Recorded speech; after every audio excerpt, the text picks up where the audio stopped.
Fast Kitchen, the art of cooking.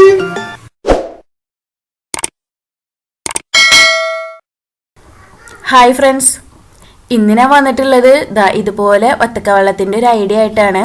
ഈ ഒരു idea എനിക്ക് തന്നത് ഡോക്ടർ അമീറയാണ്. ആളൊരു ആയുർവേദിക് ഡോക്ടറൊക്കെയാണ് കേട്ടോ. പിന്നെ ഒരു യൂട്യൂബ് ചാനലുണ്ട്, ഹെൽത്ത് ടിപ്സാണ് അതിൽ കാര്യമായിട്ട് ഷെയർ ചെയ്യുന്നത്. ഒരു ഡോക്ടറൊക്കെ അല്ലേ, അപ്പോൾ അതിൻ്റേതായ വാല്യൂസ് ഉള്ളൊരു വീഡിയോസ് തന്നെയാണ് കാര്യമായിട്ടുള്ളത്. അപ്പോൾ താല്പര്യമുള്ളവർക്ക് പോയിട്ട് സബ്സ്ക്രൈബ് ചെയ്യാം, വീഡിയോസ് കാണുകയൊക്കെ ചെയ്യാം കേട്ടോ. ലിങ്ക് ഞാൻ ഡിസ്ക്രിപ്ഷൻ ബോക്സിൽ കൊടുക്കാം. ഈ ഒരു വെള്ളം ട്രൈ ചെയ്യാത്തവരൊക്കെ ഒന്ന് ട്രൈ ചെയ്ത് നോക്കുക, നല്ല അടിപൊളി ടേസ്റ്റാണ്. അപ്പോൾ നമുക്ക് വീഡിയോയിലോട്ട് പോകാം. അപ്പോൾ ഇവിടെ ഞാനൊരു മീഡിയം സൈസിലുള്ളൊരു വത്തക്ക എടുത്തിട്ടുണ്ട്.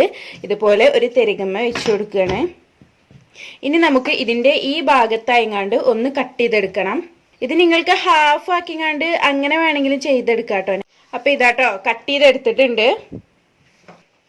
ഇനി നമുക്ക് ഇതിൻ്റെ ഉള്ളത്തത് കുറച്ചെടുത്ത് മാറ്റാം. ഇനി ഞാനിതൊരു ഹാൻഡ് ബീറ്റർ വെച്ചിങ്ങാണ്ട് ബീറ്റ് ചെയ്തെടുക്കുകയാണ്. നിങ്ങൾക്ക് എങ്ങനെ ചെയ്യാന്ന്, ഹാൻഡ് ബീറ്റർ ഇല്ലാത്തവർക്ക് ഇത് കത്തിയോണ്ട് തന്നെ ജസ്റ്റ് ഇങ്ങനെ ക്രഷ് ചെയ്തിട്ട് ഒന്ന് കുഞ്ഞു കുഞ്ഞു കഷ്ണങ്ങളാക്കി എടുക്കാം. ഇതിൻ്റെ ഉള്ളിൽ തന്നെ വെച്ചിങ്ങാണ്ട്. ഇവിടെ ഞാൻ ഒറ്റ ബ്ലേഡ് ഉള്ളൂ കേട്ടോ വെച്ചിട്ട്.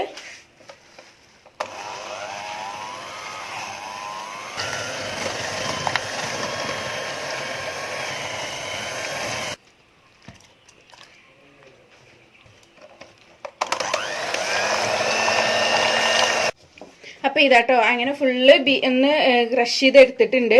ശരിക്കും പറയുകയാണെങ്കിൽ ഹാൻഡ് ബീറ്റർ ഉണ്ടെങ്കിൽ അതാട്ടോ സുഖം, ഒറ്റയടിക്ക് പരിപാടി കഴിയും. ഇനി ഇതിലോട്ട് നമുക്ക് ഒരു ഫ്ലേവറിന് വേണ്ടിയിട്ട് കുറച്ച് പുതിനയിലൊന്ന് ചെറുതാക്കി കട്ട് ചെയ്തത് ചേർത്ത് കൊടുക്കാം.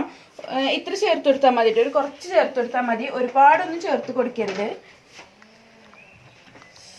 പിന്നെ ഞാനിവിടെ 2 നാരങ്ങ നീരൊന്ന് പിഴിഞ്ഞെടുത്തിട്ടുണ്ട്. അതിൽ പകുതി ഒന്ന് ചേർത്ത് കൊടുത്ത് നോക്കട്ടെ, ഇനി വേണമെങ്കിൽ വീണ്ടും ചേർത്ത് കൊടുക്കാം. പിന്നെ ഒരു 3 ടേബിൾ സ്പൂൺ പഞ്ചസാര കൂടെ ചേർത്ത് കൊടുക്കുന്നുണ്ട്. പഞ്ചസാര ചേർത്ത് കൊടുത്തതിന് ശേഷം ഒന്ന് മിക്സ് ചെയ്തെടുക്കുക. അപ്പോൾ ഞാൻ ടേസ്റ്റ് നോക്കിയപ്പോൾ കുറച്ച് പുളി കുറവാണ്. അപ്പോൾ ഞാൻ നാരങ്ങ നീര് ഇതിലോട്ട് ഫുള്ള് ചേർത്ത് കൊടുക്കുക കേട്ടോ. അപ്പോൾ 2 നാരങ്ങയുടെ നീര് ചേർത്ത് കൊടുത്തിട്ടുണ്ട്. അപ്പോൾ ഇതൊക്കെ നന്നായിട്ടൊന്ന് മിക്സ് ചെയ്ത് നോക്കുക.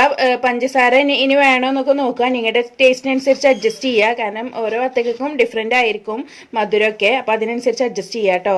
പിന്നെ ഇനി ഇതെന്താ ചെയ്യേണ്ടത് വെച്ചെങ്കിൽ ഒരു 2 മണിക്കൂർ നമുക്കിത് ഫ്രിഡ്ജിൽ വെക്കാം. അപ്പോൾ ഇതാട്ടോ നമ്മുടെ വത്തക്ക 2 മണിക്കൂറൊന്ന് ഫ്രിഡ്ജിൽ വെച്ചിട്ടുണ്ട്. ഫ്രീസറിലാണ് കേട്ടോ വെച്ചിട്ടുള്ളത്. അപ്പോൾ ഇങ്ങനെ ഒന്ന് ട്രൈ ചെയ്ത് നോക്കുക. നല്ല സൂപ്പർ ടേസ്റ്റാണ്. നമ്മളെങ്ങനെ പറയുക, ഇതൊന്ന് കുടിച്ചെന്നെ നോക്കണം. അതിൻ്റെ ഒരു ടേസ്റ്റ് അറിയണമെങ്കിൽ ഒന്ന് ട്രൈ ചെയ്ത് നോക്കുക. അപ്പോൾ ഇത് നിങ്ങൾക്ക് ഇതിൽ നിന്ന് തന്നെ കോരിങ്ങാണ്ട് വേണമെങ്കിൽ അങ്ങനെയും കുടിക്കാം. ഒരുപാട് പേരൊക്കെ ഉണ്ടെങ്കിൽ ഒരു സെർവിങ് ഗ്ലാസ്സിലോട്ട് എടുത്തിട്ട് അങ്ങനെയും കുടിക്കാം കേട്ടോ. അപ്പോൾ ഇതുവരെ ട്രൈ ചെയ്യാത്ത കൂട്ടുകാരുണ്ടെങ്കിൽ ഒന്ന് ട്രൈ ചെയ്ത് നോക്കുക. വീഡിയോ ഇഷ്ടപ്പെട്ടെങ്കിൽ ലൈക്ക് ചെയ്യുക, ഫ്രണ്ട്സിനും കസിൻസിനൊക്കെ ഒന്ന് ഷെയർ ചെയ്യുക കേട്ടോ. അപ്പോൾ ശരി, താങ്ക്